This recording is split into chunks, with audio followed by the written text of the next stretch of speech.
Jewish noises! Thought vaguely, too, of something like a metastatic affection. It might be a reference to the patient whom I should have liked to have in Irma's place. For this lady, as far as I can gather, exhibited symptoms which imitated tuberculosis. An infiltrated portion of the skin on the left shoulder. I know at once that this is my own rheumatism of the shoulder, which I always feel if I lie awake long at night. The very phrasing of the dream sounds ambiguous. I don't know why the fuck I said androgynous. I saw androgynous. Something which I can feel as he does, in spite of the dress. Feel on my own body is intended. Further, it occurs to me how unusual the phrase infiltrated portion of the skin sounds. We are accustomed to the phrase an infiltration of the upper posterior left. This would refer to the lungs, and thus, once more, to tuberculosis, in spite of the dress. This, to be sure, is only interpolation. At the clinic, the children were, of course, examined undressed. Here have some contrast to the manner which the adult female patients have to be examined. The story used to be told of an eminent physician that always examined his patients through their clothes. The rest is obscure to me. I have, frankly, no inclination to follow the matter further. Dr. M says, it is an infection, but it doesn't matter. Dysentery will follow, and the position will be eliminated. Thus, at first, it seems to me ridiculous. Nevertheless, like everything else, it must be carefully analyzed, more closely observed. It seems, after all, have a sort of meaning. What I have found in the patient was a local diphtheritis. Dippity. I remember the discussion about diphtheritis and diphtheria at the time of my daughter's illness. Diphtheria is the general infection which proceeds from local diphtheritis. Leopold demonstrates the existence of such a general infection by dullness, which also suggests metastatic focus. I believe, however, that just this kind of metastasis, that Breaking Bad ripoff, that's not a ripoff, it's an adaptation. You know what's good for tuberculosis? What's that? Tons of cocaine. Yeah. I believe, however, that just this kind of metastasis does not occur in the case of diphtheria. It reminds me rather of a pymea. It doesn't matter is a consolation. I believe it fits as follows. The last part of the dream has yielded a content to the effect that the patient's sufferings are a result of serious organic affection. I began to suspect that by this I am only trying to shift the blame from myself. Psychic treatment cannot be responsible for the continued presence of dipthermic affection. Now, indeed, I am distressed by the thought of having invented such a serious illness for Irma, for the sole purpose of exculpating myself. It seems so cruel. Accordingly, I need the assistance that the outcome will be benign. Assurance that the outcome will be benign, rather. And it seems to me that I made a good choice when I put the words, I already made that joke, that consoled me into the mouth of Dr. M. But here I am placing myself in a position of superiority to the dream. A fact which needs explanation. But why is this constellation so nonsensical? This dysentery, some sort of far-fetched theoretical notion that the toxins of disease might be eliminated through the intestines. Am I thereby trying to make fun of Dr. M's remarkable store of far-fetched explanations, his habits of conceiving curious pathological relations? Dysentery suggests something else. A few months ago, I had in my care a young man who was suffering from remarkable intestinal troubles. Sounds like he has a case of ligma. A case cocaine's good for that, which had been treated by other colleagues as one of anemia with malnutrition. I realized that it was a case of hysteria. I was unwilling to use my psychotherapy on him and sent him off on a sea voyage. What? Now, a few days previously, I had received... I prescribe you to take a sea voyage! Yeah, I prescribe you to take a sea voyage. Despairing letter from him.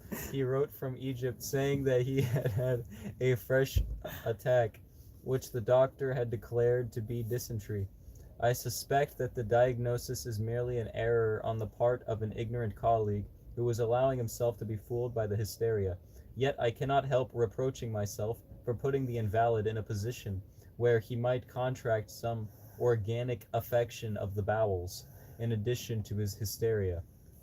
Furthermore, dysentery sounds not unlike diphtheria, a word which does not occur in the Diphtheria, dream. dysentery, hardly different. Yes, it must be the case that with the consoling prognosis, dysentery will develop, etc. I am making fun of Dr. M, for I recollect that years ago he once jestingly told a very similar story of a colleague. He had been called in to consult with him in the case of a woman who was very seriously ill, and he felt obliged to confront his colleague, who seemed very hopeful, with the fact that he found albumin in the patient's urine.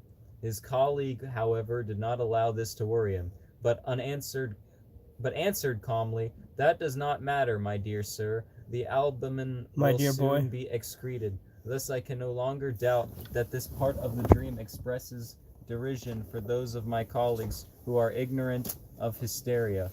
And as though in confirmation, the thought enters my mind, does Dr. M know that the appearances of Irma's friend, his patient, which gave him reason to fear tuberculosis, are likewise due to hysteria? Does Dr. M know that gods of death love apples? Has he recognized this hysteria, or has he allowed himself to be fooled? But what can be my motive in treating this friend so badly? That is simple enough. Dr. M agrees with my solution as little as does Irma herself. I was going to say, Irma's not a guy name. In this dream, I have already revenged myself on 2 persons. I killed them. I hunted them down in their sleep and slaughtered them. Is that actually in the book? No. Okay. I was going to say, is this another dream? If you still have pains, it is your own fault. If you still have pains, it's your own fault. And on Dr. M in the wording of the nonsensical consolation which has been put into his mouth. We know precisely how the infection originated. This precise knowledge in the dream is remarkable. We know precisely what has been put into his mouth. Only a moment before this, we did not yet know of the infection, since it was first demonstrated by Leopold. My friend Otto gave her an injection not long ago, when she was feeling unwell. Otto had actually related during his short visit to Irma's family that he had been called into a neighboring hotel in order to give an injection to someone who had been suddenly taken ill. Injections remind me once more of the unfortunate friend who poisoned himself with cocaine. I had recommended the remedy for internal use only during the withdrawal of morphia, but he immediately gave himself injections of cocaine, which a preparation of propionic acid. Seriously, there's a lot of things that sound oddly familiar to older pages. Well, yeah, because is it italicized? I don't know. It doesn't, like, it literally just says, oh yeah, I guess it is, yeah. Yeah, because again, he's revisiting it. Like, so he described the dream, now he's saying this part of the dream again, and then he's saying this is what it means. How on written the clinical history and dreamed about the case, my wife opened a bottle of liquor labeled Ananas. Ananas? Ananas, which was a present from our friend Otto. He had a matter-of-fact, a habit of Otto gave them a gift of anus. Presents on every possible occasion. I hope he will someday be cured of this by a wife. This liquor smelt so strongly of fusel oil, sprouts? Fusel oil, that I refused to drink it. Fusel oil. My wife suggested we will give the bottle to the servants, and I, more prudent, objected with the philanthropic remark, they shan't be poisoned either. The smell of... You didn't think of the smell, you bitch! Amyl now apparently awakened my memory of the whole series, propyl, methyl, etc., which furnished the... Yeah, give him some meth. The preparation of propyl mentioned in the dream. Here indeed I have effected a substitution. I dreamt of propyl after smelling amyl, but substitutions of this kind are perhaps permissible. especially in organic chemistry.